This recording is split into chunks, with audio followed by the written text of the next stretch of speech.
사람은 자유를 원합니다. 빵과 자유를 달라. 이건 과거부터 민주주의를 열망하면서 외쳤던 소리입니다. 저도 자유를 참 좋아하고 자유를 원합니다. 그런데 제 자신이 돌이켜보니까 자유보다 더 중요한 게 하나 있다는 것을 알게 되었습니다. 성숙한 사람은 자유를 잘 활용하지만 성숙하지 못하면 자유가 사람을 무질서하게 만들고 무너뜨립니다. 그래서 저는 하나님께 기도합니다. 하나님, 저에게 통제력을 허락하여 주시옵소서. 여러분의 삶은 자유와 함께 어떤 통제력이 작용하고 있습니까? 데니얼 골먼은 각자가 가진 잠재력이 활용되려고 하면 통제력이 필요하다고 말하면서 감정 통제력을 중요하게 여깁니다. 감정을 통제할 때 잠재력이 살아난다. 김연아 선수를 보면 그는 밤에 야식을 먹지 않았습니다. 그것도 김연아 선수가 운동을 하기 위해서 가졌던 통제력입니다. 우리 집에 TV가 있습니다. 10시가 되면 자동으로 꺼지게 됩니다. 나름대로 어떤 통제력을 가지기 위해서 만들어 놓은 규칙이기도 합니다. 어떤 통제력을 가지고 있느냐를 보면 그 안에 잠재력과 가능성이 살아날 수도 있고 사장되기도 합니다. 뛰어난 리더는 반드시 높은 수준의 통제력이 있었습니다. 예수님의 삶의 패턴을 보면 바쁘셨고 열심히 분주하게 사셨는데 한적한 곳으로 가십니다. 한적한 곳에서 예수님은 기도하셨습니다. 예수님 안에 있었던 셀프 통제력입니다. 예수님은 오병이어 기적을 행하셨습니다. 여자와 어린이 외에 5,000명이 모였다, 이렇게 기록합니다. 남자 장정만 5,000명이 모였다고 하면 어린이와 여성까지 하면 10,000명은 좋게 넘었고 어떤 학자들은 20,000명 정도 추산하고 있습니다. 그 당시에 예수님이 가는 현장에 20,000명이 모였고 그 메시지에 사람들이 매료되고 예수님이 행하신 이적에 환호하게 됩니다. 사람들이 예수님을 임금 삼으려고 했다, 이렇게까지 기록을 하고 있습니다. 이런 상황에서 예수님이 하신 행동은 제자들에게 즉시 재촉하사 배를 타고 건너편으로 가게 하시고 이렇게 말씀을 하고 있습니다. 오병이어 이후 상황을 보면 축제가 있는 곳을 떠나서 바다 건너편으로 건너가게 하셨다는 겁니다. 그 바다 건너편이 풍랑이 일게 됩니다. 고난의 현장으로 예수님이 보내신 겁니다. 이때 예수님은 산으로 기도하러 가십니다. 한적한 곳으로 기도하러 가십니다. 이 상황을 한번 다시 재조명을 해보면요, 왜 예수님은 영광을 누리는 자리를 떠나게 하시고 풍랑이 있는 그곳으로 가게 하셨을까? 내가 영광을 누리는 자리는 고난보다도 위험할 수 있기 때문입니다. 우리는 이걸 부정하는데요, 우리가 즐기고 좋아하는 그 자리가 때로는 우리 영혼을 더 어렵게 할 수도 있다는 겁니다. 사람은 내가 누리고 싶은 영광에 집중하면서 무너집니다. 헤롯 왕은 그것을 잘 보여줍니다. 그는 대중 앞에서 하나님께 영광을 돌리지 않고 자신의 영광을 드러냅니다. 그래서 그의 몸에 벌레가 충이 먹어서 죽게 됩니다. 내가 영광을 누리는 그 자리가 우리를 무너뜨리는 자리라는 겁니다. 이곳을 떠나라고 하십니다. 예수님은 한적한 곳으로 기도하러 가시는데요. 이곳은 우리가 어디로 가야 하는가를 보여줍니다. 예수님이 어디에서 승리하셨는가? 오병이어 기적을 행하는 데서 승리한 게 아니다고요. 그건 보이는 현상이었고, 항상 슬플 때나 어려울 때나 모든 일이 잘 나갈 때도 예수님은 한적한 곳에 가셔서 기도하셨고, 그 기도 자리에서 사역을 행할 힘을 얻었다는 겁니다. 항상 가야 하는 한적한 장소가 있어야 합니다. 우리는 한적한 곳에서 무엇을 경험해야 하는가? 예수님이 기도하실 때 많은 사람들이 찾아옵니다. 그때 예수님은 제자들에게 말씀합니다. 우리가 다른 가까운 마을들로 가자. 거기서도 전도하리니 내가 이를 위하여 왔노라. 이 말씀을 하시고 온 갈릴리에 다니시며 그들의 여러 회당에서 전도하시고 또 귀신들을 내쫓으시니라. 전도하시는 예수님을 봅니다. 귀신을 쫓아내는 예수님을 봅니다. 여기에서 하나님 나라 사역을 행하시는구나. 그런데 보다 본질적인 게 있습니다. 전도하고 귀신을 쫓아내는 게 하나님 나라를 이루는 삶이지만 이 삶을 이루는 온인 힘이 기도하시더니였다는 겁니다. 우리는 기도하면서 깨닫는 말씀이 있어야 합니다. 예수님은 겟세마네 동산에서 기도하십니다. 이 겟세마네 동산은 한 번 가신 곳이 아니라 습관을 쫓아 가셨던 한적한 곳입니다. 그곳에서 하나님을 상대하시면서 기도하시는데요. 아버지여, 만일 아버지의 뜻이거든 이 잔을 내게서 옮겨 주시옵소서. 그러나 내 온대로 마옵시고 아버지의 원대로 되기를 원하나이다. 예수님이 기도하시면서 무엇을 깨닫는 겁니까? 하나님 아버지의 마음대로 되기를 원하나이다. 하나님 뜻을 깨달아 가는 겁니다. 하나님 마음은 생명으로 향하는 그곳에 있습니다. 예수님은 기도하고 하나님의 뜻을 깨닫고 나아갑니다. 이게 바로 십자가 기도입니다. 예수님이 겟세마네 동산에서 기도했던 그 내용을 보면 내 기도가 아니라 하나님의 마음을 붙드는 십자가 기도였습니다. 이 십자가 기도가 밖에서 일어났습니까? 안에서 일어났습니까? 예수님 안에서 일어난 기도입니다. 여기에서 생명이 살아납니다. 내 안에서 무엇을 깨달아 가느냐, 내 안에 셀프의 대화가 무엇이냐에 따라서 삶은 달라집니다. 달걀을 보면은요, 크게 두 가지의 길이 있습니다. 달걀이 깨져서 하나는 병아리가 되고 다른 하나는 후라이가 됩니다. 후라이가 되는 달걀이 있고 병아리가 되는 달걀이 있습니다. 어디에서 결정되는가? 달걀이 안에서 깨고 나오면 병아리가 됩니다. 밖에서 깨주면 후라이가 됩니다. 우리 내면에 기도를 통한 하나님 나라의 깨우침이 있기를 소망합니다. 이게 살아나면서부터 우리 안에 생명이 살아난다고요. 2011년 2월 8일에 4명의 등반가가 뉴햄프셔주 크로포드 노치에 있는 드라큘라 빙벽을 등반합니다.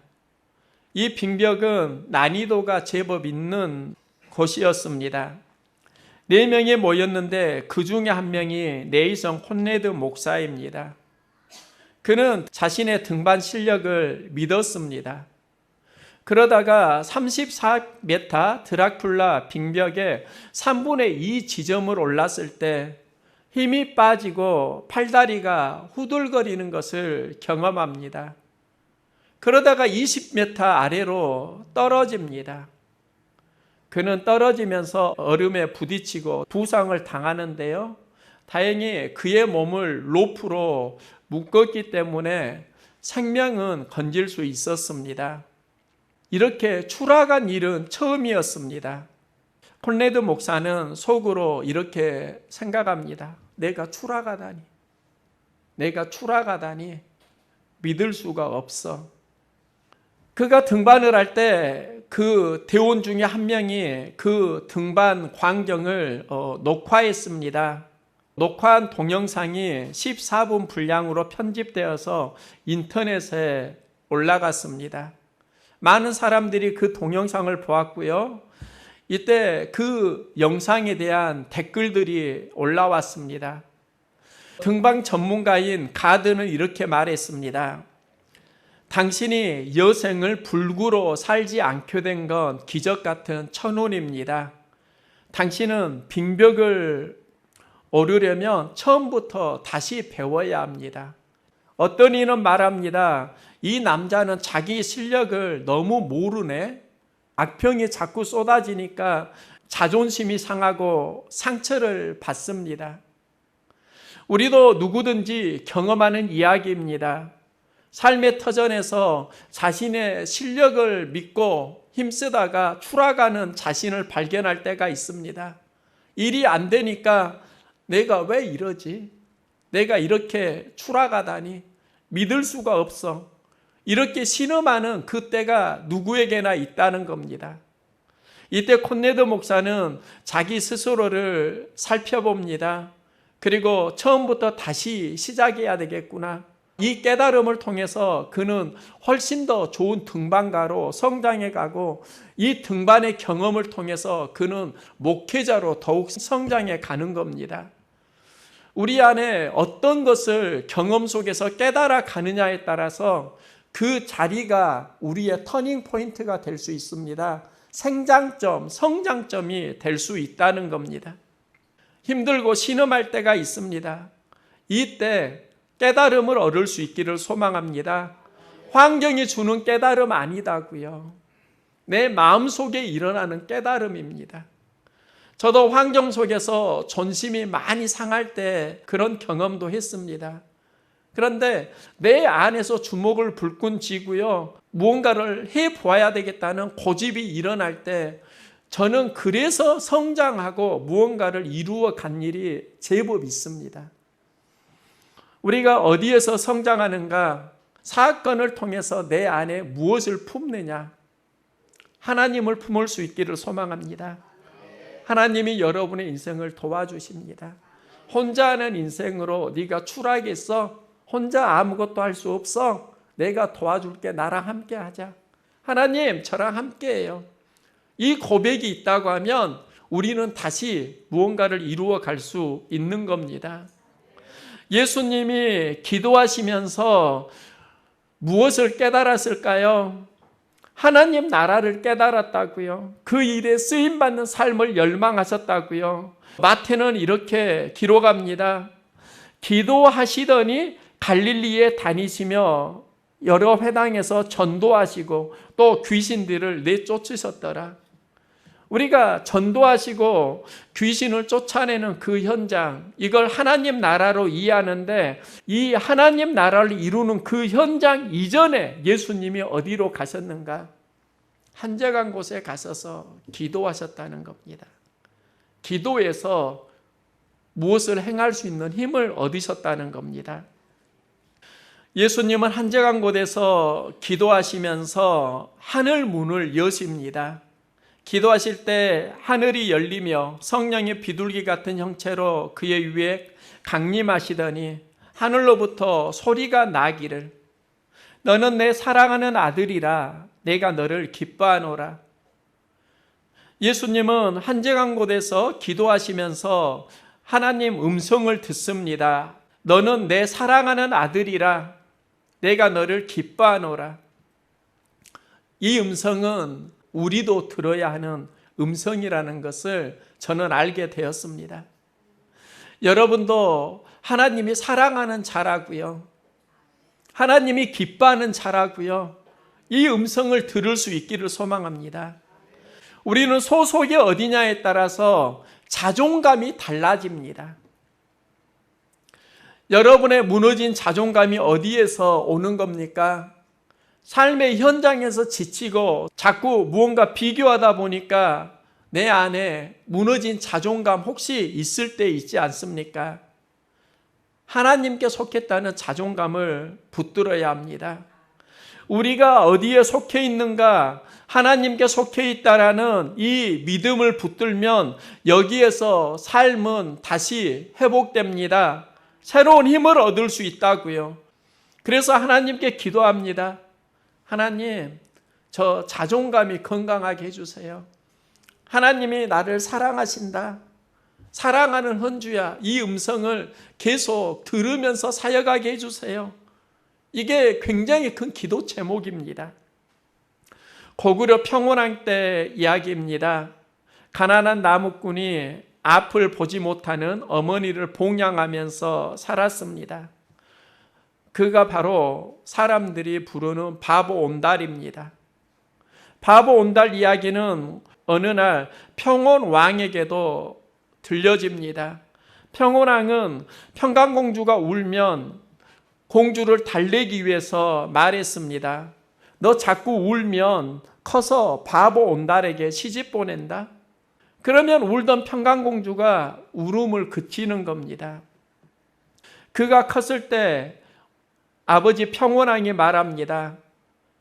공주야, 이제 너도 시집 가야지.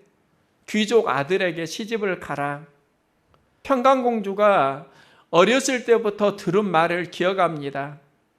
바보 온달에게 시집 보낸다면서요.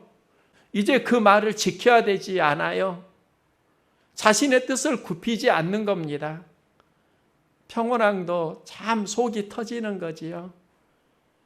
결국은 그 평강공주를 궁궐에서 쫓아냅니다.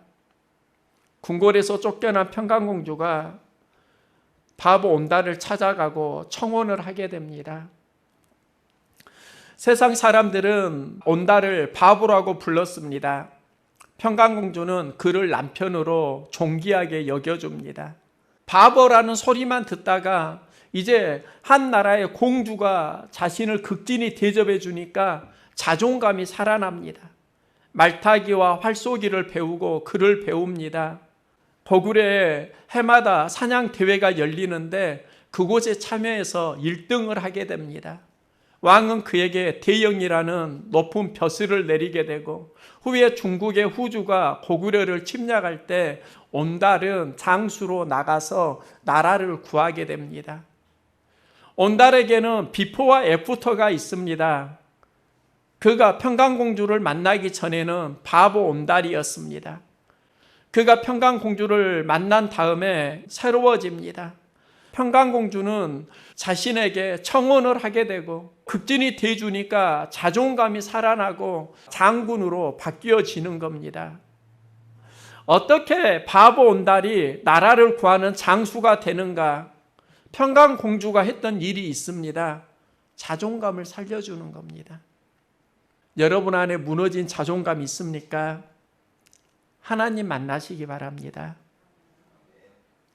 하나님이 여러분의 상처 어루만지고요. 여러분의 삶을 터치하시면 우리 안에 무너진 자존감이 회복됩니다.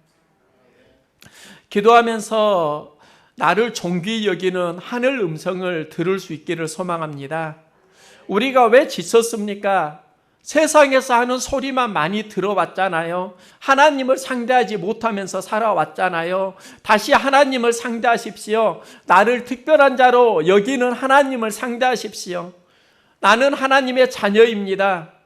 예수님이 나를 하나님의 자녀로 삼기 위해서 십자가 지셨습니다. 나의 가치는 예수님 생명 가치라고요.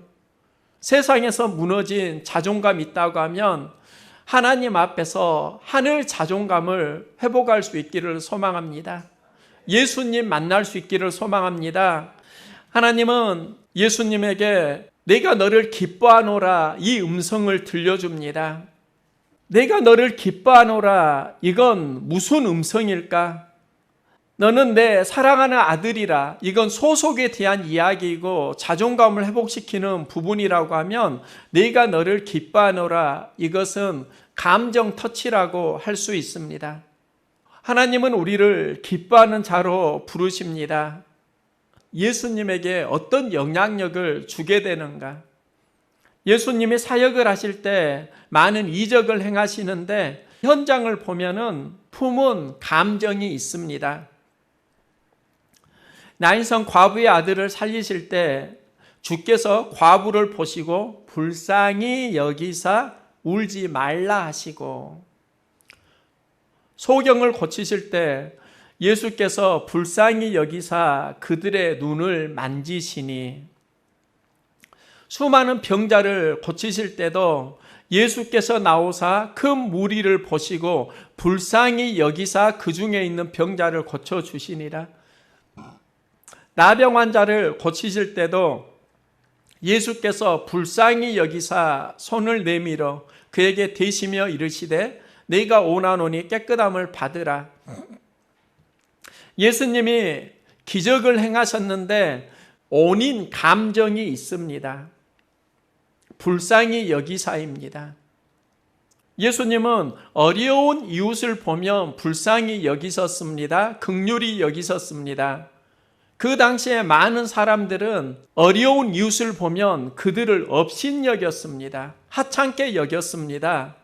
예수님은 그들을 불쌍히 여기셨습니다. 하늘 감정을 예수님은 품었다는 겁니다. 이 하늘 감정이 어디서 나왔을까요? 우리가 안 좋은 감정이 또 어디서 나오는 걸까요? 우리가 세상 속에 지쳐 있으면 우리 안에 안 좋은 감정들이 새록새록 솟아나기도 합니다. 예수님은 기도하시면서 하늘 감정을 붙잡았다는 겁니다. 건강한 삶을 살려고 하면 감정 쓰레기를 정리를 해야 합니다. 예수님이 한적한 곳에서 기도하시면서 하신 일이 무엇일까? 세상으로부터 지친 마음의 감정을 정리하셨다고 봅니다. 누구에게나 불편한 삶의 감정이 있습니다. 또 가야 할 길을 막는 불편한 감정들이 있습니다. 예수님은 기도하면서 성령이 주도하는 감정을 회복시키십니다. 이 과정 속에서 하나님이 주시는 메시지가 있습니다. 성령이 주도하는 감정을 붙잡으니까 하나님이 말씀합니다. 이는 내 기뻐하는 자라. 그 안에 내면에 하나님의 기쁨되는 일들이 많이 일어나고 있었다라는 겁니다. 시편 기자는 고백합니다. 주께서 나의 슬픔이 변하여 내게 춤이 되게 하시고 기쁨으로 띠띠우셨나이다. 나의 슬픔이 변하여 기쁨으로 띠띠우셨나이다. 언제 일어나는가? 주께서 그 일을 행하셨고 내가 하나님을 상대할 때 감정의 변화가 일어났다는 겁니다. 감정 쓰레기가 하나님을 상대하면서 빠져나갔다는 겁니다. 슬픔이 변하고 기쁨이 되었다는 겁니다. 예수님이 사역을 할 때 수많은 비난도 또 죽이려고 하는 세력도 경험합니다. 이걸 어떻게 이길 수 있었을까요? 두려움이라는 감정 쓰레기를 빼내는 겁니다. 낙심이라는 감정 쓰레기를 빼내는 겁니다. 상처와 아픔의 감정 쓰레기를 빼내는 겁니다. 하나님이 내가 너 기뻐해. 너는 내 아들이야. 이 음성을 듣는 겁니다. 여기에서 건강한 감정이 살아난다는 겁니다. 상상수훈에는 예수님께서 전해주신 가르침이 집약되어 있습니다. 상상수훈을 성경 중의 성경이라고 말합니다. 마태복음 산상수훈을 보면은 5장은 복 있는 사람에 대해서 말을 하고요. 6장은 복 있는 사람이 어떻게 살아야 하는가를 또 언급합니다. 6장의 내용을 보면 구제하는 삶, 기도하는 삶, 그리고 물질 경제관에 대해서 이야기합니다. 여기서 반복되는 단어가 있는데요. 내 구제함을 은밀하게 하라. 은밀한 중에 보시는 너희 아버지께서 갚으시리라. 너는 기도할 때 골방에 들어가 은밀한 중에 계신 아버지께 기도하라. 은밀한 중에 보시는 내 아버지께서 갚으시리라. 금식할 때 은밀한 중에 계신 아버지께 보이게 하라. 은밀한 중에 보시는 내 아버지께서 갚으시리라. 예수님은 은밀한 중에 보시는 하나님이 갚으시리라. 은밀이라는 단어를 계속 반복하고 있습니다. 저는 이 은밀한 공간이 골방 기도일 수도 있고요. 어떤 장소의 개념일 수도 있지만 하나님을 상대하는 우리 신앙의 진심이라고 봅니다. 하나님을 진심으로 우리의 마음이 상대하고 있다고 하면 하나님께서 우리에게 갚아주신다는 겁니다. 그럼 하나님이 보시는 게 무엇인가? 사람들이 보는 그 공간이 아니라 자기 안에서 일어나는 은밀한 공간입니다. 이 은밀한 내면의 공간이 무엇과 연결되는가? 셀프 리더십하고 연결되더라고요. 제가 메시지를 전합니다. 그 메시지를 내가 어떻게 받아들이느냐, 그 메시지를 받아들이는 내 안의 신앙의 작용이 내 삶을 견인합니다. 나를 움직이는 것은 외부의 메시지가 아니라 그 메시지를 받아들이는 셀프라고요. 우리가 기도하면서 하나님의 음성을 들어야 합니다. 너는 내 사랑하는 자이다. 내가 기뻐하는 자이다. 언제 듣습니까? 기도하면서 듣는 겁니다. 예수님이 들었던 하늘 음성, 우리도 들어야 하는 메시지입니다. 힘들 때 있잖아요. 어려울 때 있잖아요. 그때 어디로 갑니까? 사람마다 힘든 시간을 달래기 위해서 가는 자기의 어떤 한적한 장소가 있습니다. 예수님은 기도하는 장소로 가셨습니다. 그곳에서 하늘 음성을 들었습니다.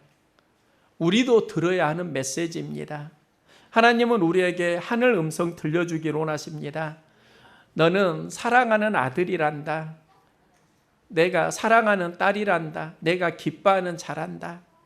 여기에서 우리의 마음이 회복되는 겁니다. 상한 마음이 치유되는 겁니다. 세상을 상대하면서 지쳤다고 하면 하나님께 나아가시기 바랍니다. 하나님을 만나고 셀프 리더십이 견인해 갈 수 있기를 소망합니다. 내 안에 셀프 리더십이 예수님처럼 살아나게 될 때 우리는 다시 태어나게 됩니다. 하늘 음성을 듣고 힘내는 삶을 우리가 함께 살아갈 수 있기를 응원합니다.